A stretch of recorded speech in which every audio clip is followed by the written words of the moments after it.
नमस्कार, आप देख रहे हैं हरियाणा विशेष। मैं हूं आपके साथ सरिता तिवारी। करते हैं खबरों की शुरुआत। केंद्र सरकार के 6 फसलों पर एमएसपी बढ़ाने और प्रदेश में गन्ने का भाव देश में सबसे ज्यादा देने पर किसान सीएम को बधाई देने के लिए चंडीगढ़ पहुंचे। इस दौरान किसानों ने सीएम को गन्नों के पौधों और बाजरे के सिरटों से बने हुए बुके देकर उनका सम्मान किया। साथ ही सीएम को सिरोपा और पगड़ी भी पहनाई। मुख्यमंत्री ने कहा कि किसी भी गन्ना मिल में किसान के गन्ने का पैसा नहीं मरने देंगे।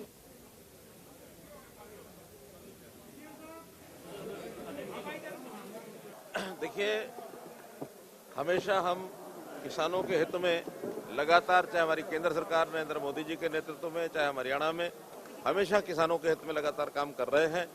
चाहे उनकी फसल कैसे ज़्यादा हो, कैसे उसकी बिक्री हो, प्रोक्योरमेंट ठीक हो, एमएसपी उसको बढ़ाने का काम हर साल, खरीफ की फसलें अलग से, रबी की फसलें अलग से। और उसमें विशेष बात यह है कि फसल के यानी लगाने से पहले, फसल की बुआई से पहले उसका एमएसपी घोषित करना, ये हमारे ही समय में हुआ है। पहले कांग्रेस के समय में तो जिस फसल का एमएसपी घोषित करते थे वो फसल बुआई होकर के पक करके मंडियों में आने की स्थिति हो जाती थी, तब जाकर के एमएसपी देते थे। किसान के पास कोई चारा नहीं होता था उसको स्वीकार करने के अलावा।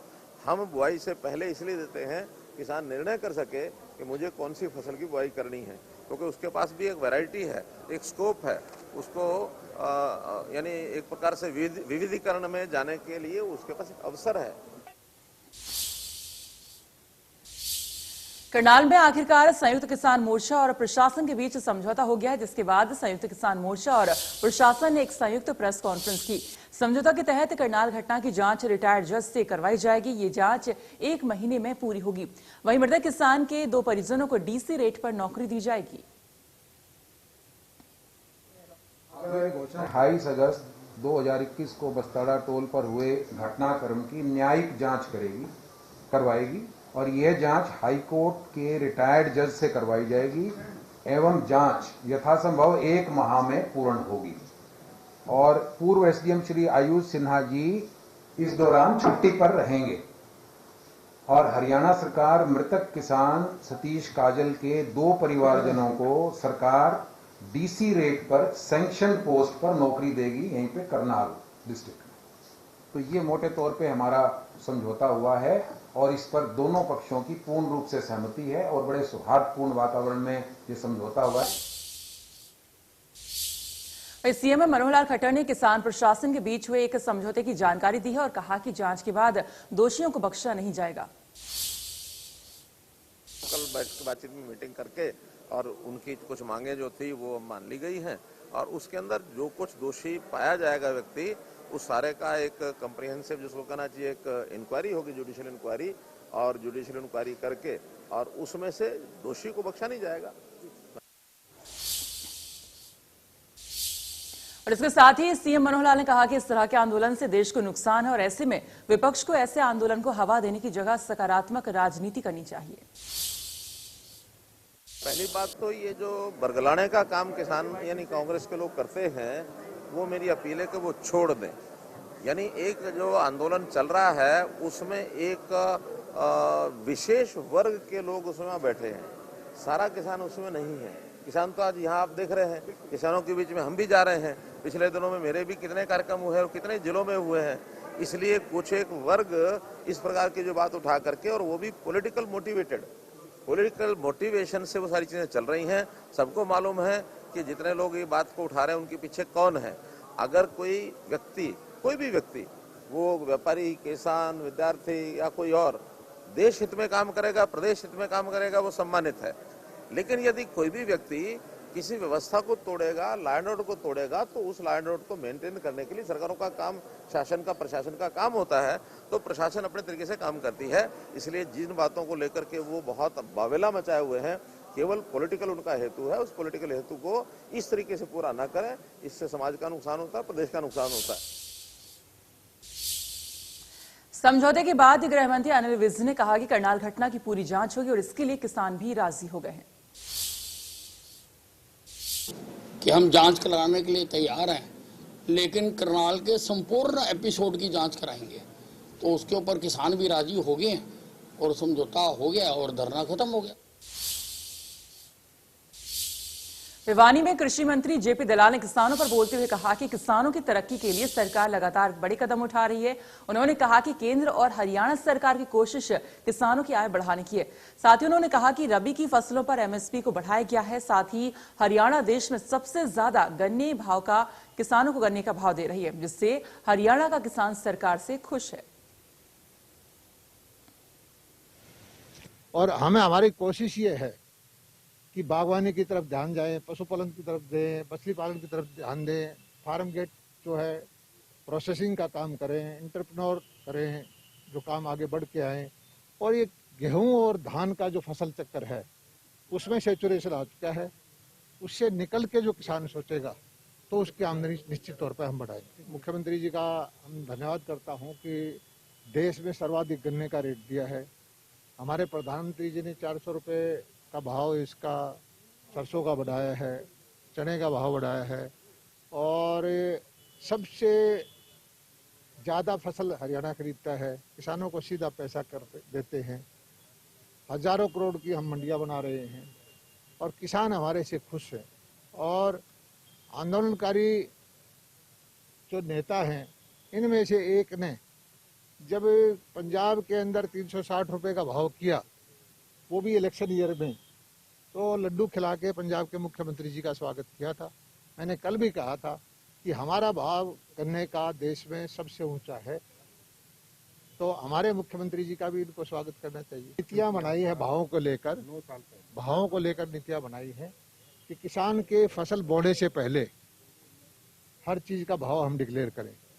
कांग्रेस के वक्त में जब फसल हो जाती थी तब भाव आता था और उसका परिणाम यह है कि दालों का जो आयात होता था, ऑयल सीड का जो आयात होता था, उनके भाव दुगने से ज़्यादा हो चुके हैं।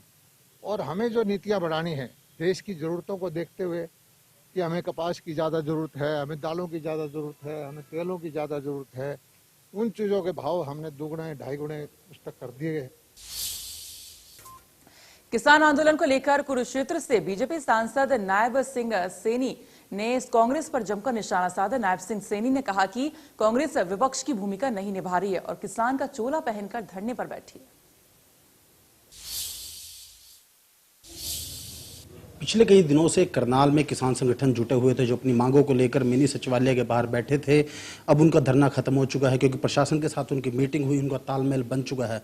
इसी मुद्दे पर बातचीत करने के लिए इस समय हमारे साथ हैं कुरुक्षेत्र से सांसद नायब सैनी। इनसे जानते हैं कि आखिरकार प्रशासन और जो किसानों के बीच में सर जो मीटिंग चल रही थी, आखिरकार इतना टाइम क्यों लगा? अगर यही निर्णय होना था तो पहले क्यों नहीं हो पाया सर? नहीं, देखिए, क्योंकि अगर कोई कहीं पर दिक्कत आई है, क्योंकि जो प्रशासनिक अधिकारी हैं उनकी अपनी ड्यूटी होती है और लाइन ऑर्डर की व्यवस्था करना उनकी जिम्मेवारी होती है। और उसको लेकर के कहीं ना कहीं कोई गलतफहमी हुई होगी जी।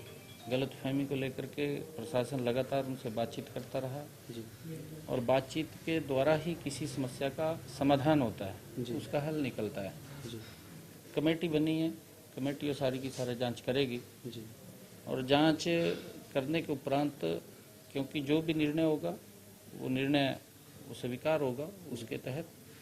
और मैं ये कहना चाहूँगा कि लोकतंत्र के अंदर हर व्यक्ति को अपनी बात कहने का अधिकार है।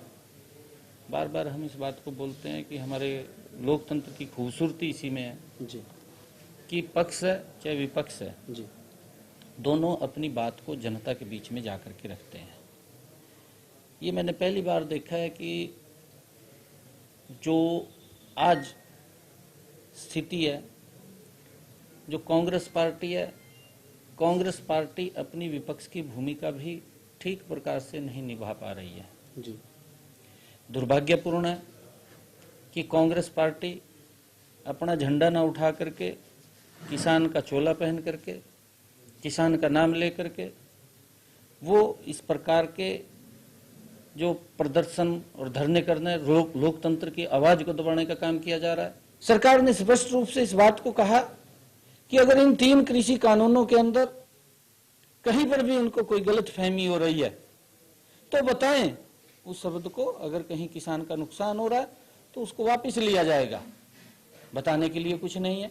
एक अपनी हठधर्मिता उस हठधर्मिता के आगे कि हम बात तो तब करेंगे जब कृषि कानून रद्द होंगे, तो फिर बात किस बात की है। मैं ये कहना चाहूंगा, जिस प्रकार से राहुल गांधी साहब ने, कांग्रेस पार्टी ने इस बात को लेकर के झूठ बोला है, किसानों के बीच में जाकर के झूठ बोला है कि मंडी खत्म हो जाएगा, एमएसपी खत्म हो जाएगा, किसान की जमीन के ऊपर पूंजीपति कब्जा कर लेगा, कितना बड़ा झूठ बोलने का काम किया। ये जो एक मुख्य विपक्षी दल है देश के अंदर, अगर जिसने 55 साल तक देश के ऊपर उसके परिवार ने शासन किया हो और इतना बड़ा झूठ बोल रहे हैं, तो दुर्भाग्यपूर्ण हम कहेंगे इस बात को लेकर के। कुरुक्षेत्र से सांसद नायब सिंह सैनी के बयान पर कांग्रेस प्रदेश अध्यक्ष कुमारी सैलजा ने पलटवार किया।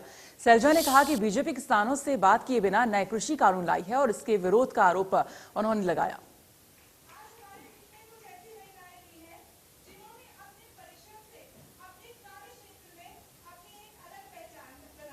भारतीय जनता पार्टी के जो नेतागण हैं, चाहे वो मंत्री हैं या दूसरे ओहदेदार हैं या प्रतिनिधि हैं, सब ने एक फॉर्मूला अपना रखा है कि जो भी बात हो, नेहरू जी से शुरू हो जाओ या कांग्रेस, अपनी कमियां इन्हें नजर नहीं आ रही। आपने सिचुएशन आपने पैदा की, कांग्रेस ने नहीं की। काले कानून आप लेकर आए, कांग्रेस नहीं लेकर आई। किसान से आप बातचीत नहीं कर पाए, नाकामियां आपकी हैं, आप उसको कांग्रेस के ऊपर थोपना चाह रहे हैं। गुरुग्राम के भौंसी गांव के 20 वर्षीय सैनिक तरुण भारद्वाज सियाचिन की सीमा पर पेट्रोलिंग के दौरान शहीद हो गए। तरुण भारद्वाज 16 राजपूत बटालियन में तैनात थे। 1.5 साल पहले ही सेना में भर्ती हुए थे। उनकी पहली पोस्टिंग जम्मू और दूसरी सियाचिन में हुई। कम उम्र से ही तरुण सेना में भर्ती होने की कोशिश करने में लगे हुए थे और अभी भी सेना में बड़ा अधिकारी बनने के लिए पढ़ाई कर रहे थे। तरुण भारद्वाज के पिता चाचा ताऊ भी सेना में नौकरी कर चुके हैं। तरुण भारद्वाज के गांव भौंसी में हर घर में से एक सदस्य सेना में शामिल हुआ। तरुण गांव के युवाओं को सेना में भर्ती के लिए प्रेरित करते थे। तरुण गांव के रियल हीरो थे।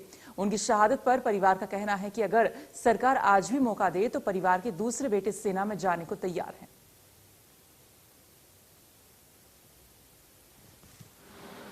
इस वक्त हम मौजूद हैं तरुण भारद्वाज के घर में, गुरुग्राम के भौंसी गांव में, और बात करेंगे परिवार के लोगों से कि क्या कुछ रहा। सबसे पहले हम उनके भाई से ही बात करते हैं। तरुण की अगर बात की जाए, आपको किस तरीके से, कब इसकी जानकारी मिली, किस तरीके से ये पूरा घटना है? ये 9 सितंबर को शाम को पापा के पास पहले 6:30 बजे फ़ोन आया था कि वो पेट्रोलियम पे गया हुआ है छोटा भाई और वहाँ पे कोई इंसिडेंट हुआ है। देन उसको एमएच रेफ़र किया है कारगिल, वहाँ पे ऑपरेशन के लिए। और फिर 9:30 बजे हमारे पास दोबारा फ़ोन आया कि ऑपरेशन के दौरान हम उसको बचा नहीं। हम अगर बात करें, आप खुद भी 16 राजपूत में रहे हैं जिसमें तरुण की जो है पोस्टिंग थी। तरुण को सबसे पहले तो कब उनकी भर्ती हुई थी और किस तरीके से उनका इंटरेस्ट था? क्या आपको देख करके फौज में जाना चाहता था? क्या उसके खुद के मन में।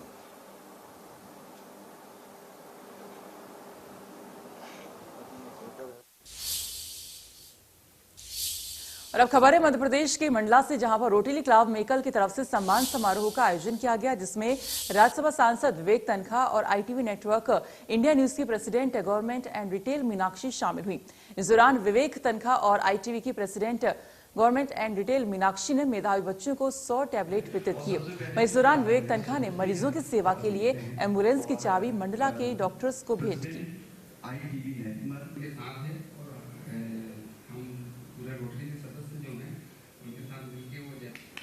मंडला वासियों के लिए कहना चाहता हूँ, बच्चों को कि खूब पढ़ो लिखो और मंडला को गौरवान्वित करो, अपने माता पिताओं की देखभाल करो, इज्जत करो, उनकी बात सुनो।